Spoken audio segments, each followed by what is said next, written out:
One of the reasons I started StevenDouglas, I'd like to give you a little history. I graduated from the University of Florida in accounting and went to work for a Big Four firm. Within the first 2 or 3 months, I was pretty miserable. The partners didn't speak to the managers didn't speak to the seniors. People had to pretend all day, and they just couldn't be themselves. And I remember going to my dad and complaining at night, going, "Dad, I'm just not happy at work." And my dad said, "You're not supposed to be happy at work. That's why they call it work," which is not exactly what I wanted to hear. But when I started StevenDouglas, one of my commitments was I wanted to feel like people could be themselves at work like they were in their personal life. That they could be straight with each other, they could be themselves with each other, they could express themselves, and that they didn't have to pretend. We're not two people.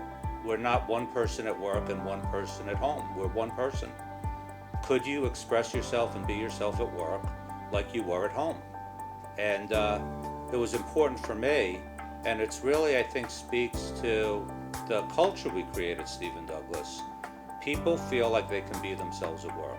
We have them look at what's the best interest in the client, what's the best interest in the candidate. Sometimes the best interest is for them not to take one of our jobs, and we don't make money. But if you're looking at building a long-term relationship, you give that straight, honest advice. So I think it's the culture we have of people being straight and honest with each other that translates to how our recruiters are with their candidates and clients.